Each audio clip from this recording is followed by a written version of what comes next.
Right. ఇప్పుడు చెప్పండి కిషోర్, మీరు కంపీట్ చేయడానికి మీకున్న అర్హతలు ఏంటి? నాకున్నటువంటి అర్హత హైయెస్ట్ ఎడ్యుకేషనల్ క్వాలిఫికేషన్స్ ఉన్నాయి. అనకాపల్లిలో పుట్టాను, అనకాపల్లిలో పెరిగాను, అనకాపల్లిలో ఆధార్ కార్డు ఉంది, అనకాపల్లిలో ఓటర్ కార్డు ఉంది, సమస్యలపై పూర్తి స్థాయి అవగాహన ఉంది.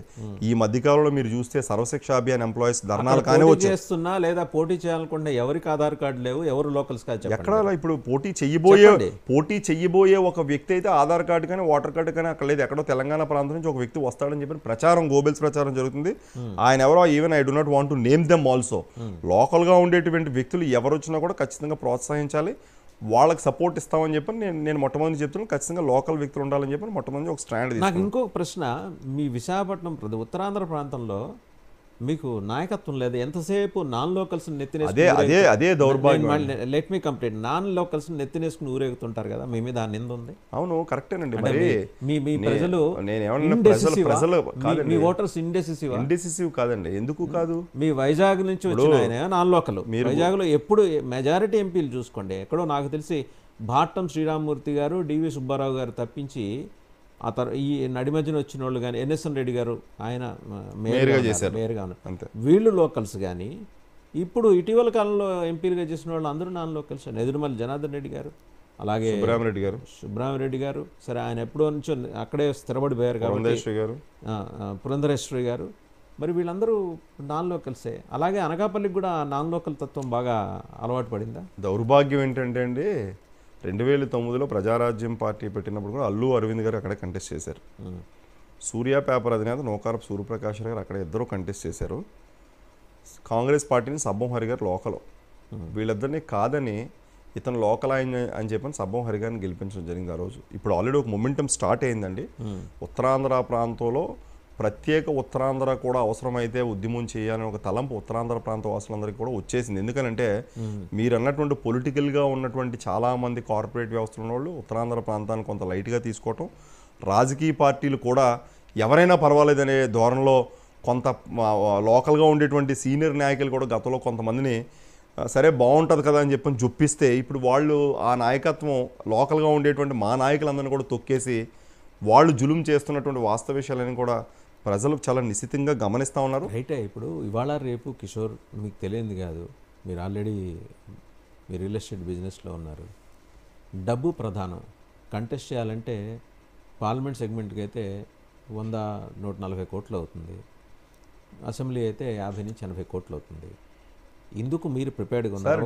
140 కోట్లు తీసుకొని పెట్టుబడి పెట్టడానికి డబ్బే అన్నిటికీ ప్రధానం కాదు. మీకు ఒక ఎగ్జాంపుల్ చెప్తాను. పెట్టడానికి కిషోర్ సిద్ధంగా ఉన్నారు? కాదు సార్, డబ్బే అన్నిటికీ ప్రధానం కాదు. 140 కోట్లు 50 కోట్ల రూపాయలు ఎంపీకి ఏమి ఖర్చు పెట్టాల్సిన అవసరం ఏమీ లేదు. నేను ఒక్క విషయం మీకు తేటతెల్లంగా చెప్పాలనుకుంటున్నాను. గ్రాడ్యుయేట్ ఎమ్మెల్సీ ఎన్నికలు 3 చోట్ల జరిగాయి ఆంధ్రప్రదేశ్లో. మన రీసెంట్గా 9 నెలలు అయింది.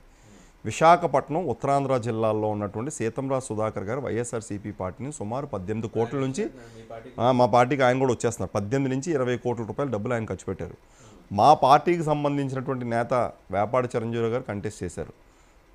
నాకు తెలిసి 40 నుంచి 50 లక్షల రూపాయల లోపలే ఆయన ఖర్చు పెట్టారు. కేవలం ఆ బూత్ ఖర్చులు తిరగాలి కాబట్టి 3 జిల్లాలు ఒక్కొక్క కాన్స్టిట్యున్సీకి అవి తప్ప ఆ ఖర్చులతో డబ్బులు ఎక్కువగా ఖర్చు పెట్టినటువంటి వ్యక్తికి మ్యాండేట్ ఇచ్చారా, లేకపోతే వెగరో వైటాలిటీ ఖచ్చితంగా స్టామినా ఉన్నటువంటి వ్యక్తులకి గెలవటం జరిగిందా అని ఒక్కసారి మీరు బేరీజ్ వేసుకుంటే ప్రతిసారి డబ్బులే ప్రామాణికం కాదు. ఎందుకంటే మీరు కూడా జర్నలిజంలో 25 ఏళ్ళ నుంచి ఎన్నో కథనాలు, ఎంతోమంది లీడర్స్ ఎమర్జ్ అవ్వడం కోసం మీ యొక్క ప్రయత్నాలు పూర్తి స్థాయిలో, రాష్ట్ర స్థాయిలో, కేంద్ర స్థాయిలో చేశారు.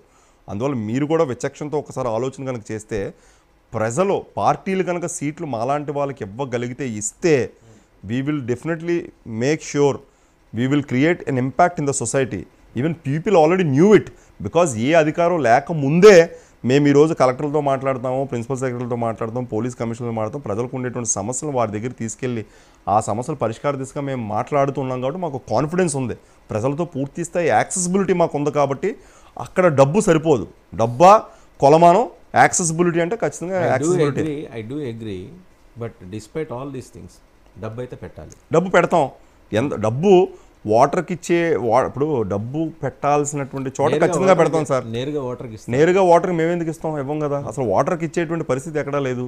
అది ఇస్తానన్న కూడా తప్పే. ఆ బూతు డబ్బులు దేనికి ఖర్చు అవుతాయి, ఏ డైమెన్షన్లో ఖర్చు అవుతాయి అని దాని మీద ఒక లెక్క పత్రం ఉంటుంది. మీరు అనుకున్నటువంటి 100 కోట్లు, 140 కోట్లు, 150 కోట్లు సినిమాల్లో దానికి సంబంధించి ఎంత ఖర్చు అయితే అంత ఖర్చుకి మేము ప్రిపేర్డ్గా ఉన్నాం సార్. అంత ప్రిపేర్డ్గా ఉన్నాం. మేము మెంబర్ ఆఫ్ పార్లమెంట్గా ప్రిపేర్డ్గా ఉన్నాం. నాతో పాటు నా స్నేహితులు నా మిత్రులు కూడా. హౌ సీరియస్ మీ పార్టీ అది కాదు ఖచ్చితంగా. నారా చంద్రబాబు నాయుడు గారిని అరెస్ట్ చేసిన మరుక్షణం ఆంధ్రప్రదేశ్ రాష్ట్రంతో పాటు ఢిల్లీలో ఉద్యమాలు నిర్వహించినటువంటి వ్యక్తిగా నేను మొట్టమొదటిసారి ఈ దేశంలో మా అధినేతను అరెస్ట్ చేసిన వెంటనే హైదరాబాద్లో ఇక్కడి నుండి ఫ్లైట్కి వైజాగ్ వెళ్ళే ఫ్లైట్లో సేవ్ డెమోక్రసీ ప్లకార్డ్ పట్టుకొని నిరసన వ్యక్తం చేసిన ఫ్లైట్లో రన్వే మీద 10 నిమిషాల పాటు నేను ధర్నా చేస్తే నన్ను అరెస్ట్ చేసి సిఐఎస్ఎఫ్ వాళ్ళు పోలీసులు కేసు పెట్టి రిజిస్టర్ చేశారు.